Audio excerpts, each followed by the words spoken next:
Zulieta huyo hapo. Unamdai nani mahali?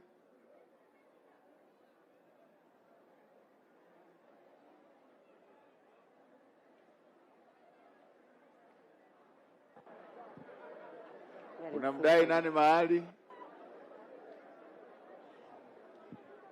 Ndugu Mheshimiwa Waziri wa Jamhuri ya Muungano wa Tanzania, mimi nilikuwa na binti yangu. Huyo binti aliondoka akasafiri, akaelekea eneo la Mtowisa, panaitwa Kifinga.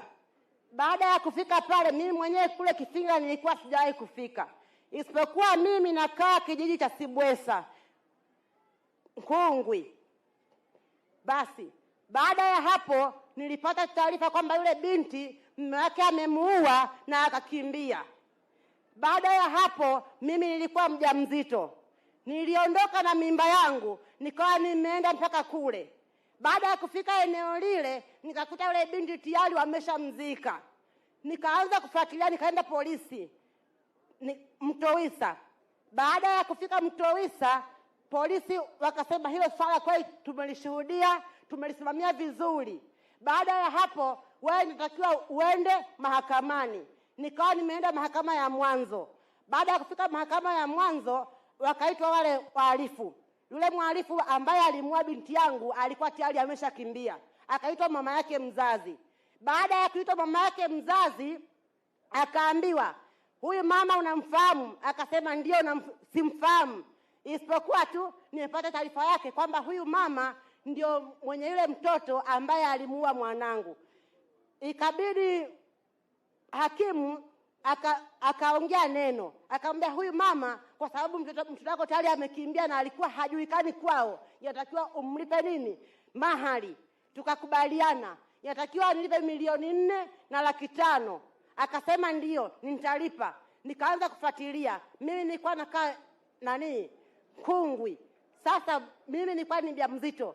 Ule uwezekano mimi akuondoka mara kwa mara ikawa inanigharimu pesa nyingi. Nilikuwa na eneo langu la kama nusu heka hivi. Nimeliuza 1,000,000. Watoto wangu wakabaki wanasumbuka. Maana hiyo nikaanza kufuatilia kesi ile, ya kufuatilia ile pesa. Basi mheshimiwa, baada ya hapo wakaanza kunisumbua. Wakanipa tarehe. Hiyo tarehe ilipofika nikawa nimeenda. Tukakatiwa rufaa. Akasema kwamba hapana, huyu mama mlipeni kwa sababu amesumbuka sana. Mheshimiwa, mimi nilikaa pale kwa muda wa siku 29. Yule mama baada ya kuwa nimemshinda aliondoka na kwenda kukata rufaa tena. Akaambiwa, "Mbona umekata rufaa na wakati siku zimeshaisha?" Mheshimiwa, kikweli mimi nilishindwa kuelewa. Ilibidi akawa ameondoka kwenda Sumbawanga. Kweli kule nikashauriwa, "Nenda kwa sababu yeye amekata rufaa kwa muda mwingine. Ametoa pesa, wewe hauna pesa." Nikasema ni kweli sina. Hata nimeshazidiwa na ujauzito. Basi mheshimiwa, 20 mwezi wa 7 nikawa nimeondoka kwenda Sumbawanga. Kufika njiani nikapanda bajaji. Nikashikwa na uchungu kwenye bajaji, nikawa nimejifungua huyo mtoto. Mwaka 2024. Mwezi wa 7 tarehe 22. Basi tarehe 23 nikawa nimeondoka kwenda Sumbawanga mjini. Kufika Sumbawanga mjini nimejifungua kama jana usiku saa 2.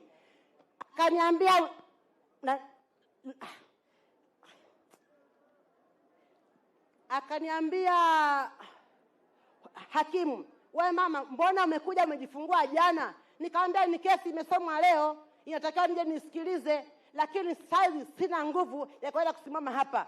Naombeni mnipe wiki moja kwa sababu leo ni tarehe 23 mpaka tarehe 29 nitakuwa niko vizuri. Mheshimiwa, ilifikia kweli ile siku mimi nikawa nimeondoka, nikawa nimeenda mpaka mahakamani, mahakama ya wilaya.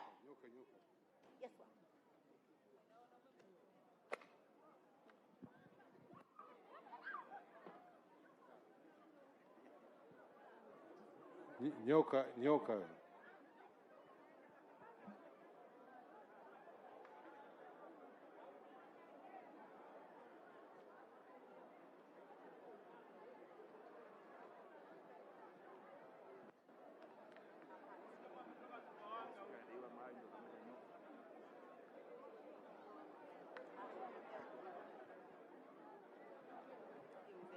asije akawa anayedaiwa mahali ndo kaleta nyoka.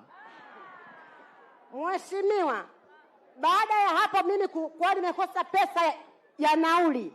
Yule mama alikuwa na ndugu, alikuwa na pesa, alikuwa anaitwa Esther Maongezi. Limenitoka jina kidogo, samahani. Pole. Nimeshakuelewa sasa. Baada ya hapa ngoja jambo ambalo nilitaka kufanya. Baada ya hapa nilitaka tumwachie katibu tawala wa mkoa aongee na katibu tawala wa mkoa wa Rukwa, ili hao watu ambao tena watu wengine wanapenda kutafuta kesi kubwa. Kama umesikiliza, hii kesi ni kubwa kuliko hiyo fedha ya mahali. Hii kesi ni kubwa kuliko ya mahali. Huyo mama naona kafanya huruma sana kwenye hiyo familia, kwamba kuomba tu mahali kafanya ungwana sana, na bado wametaka kumsumbua vile. Kwa hiyo mama, tumwachie, ninamwachia mkuu wa mkoa, lakini kwa sababu yuko meza kuu, katibu tawala alipokee, kaa na huyo mama, pewa taarifa zote za ile familia, ongea na katibu tawala mwenzako wa mkoa wa Rukwa, amtume kamanda wa polisi aende kwenye hiyo familia, awaambie watekeleze hayo makubaliano, na wakati ule ule isikilize vizuri hii story. Naona ina jambo liko kubwa ndani yake, kubwa kuliko mahari. Sasa kwa sababu hapa limefika mbele ya serikali, hatuwezi tukalichukulia kiulaini tu hivyo. Sasa wao wamalizane hiyo kesi yao wamalizane hayo mambo yaliyokubaliana, lakini pia nataka nipate undani, kwa sababu naona kuna jambo kubwa hapo ambalo lilimalizwa kindugu. Jambo kubwa la jamhuri limemalizwa kindugu. Hebu mama, njoo hapa, kutana na katibu tawala hapa, mpe taarifa za wale hiyo familia yote hiyo.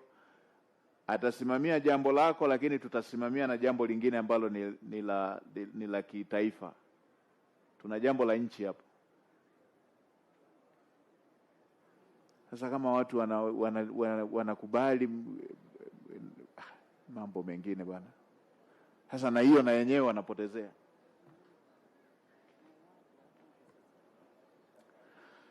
Haya, kuna Julius Atanas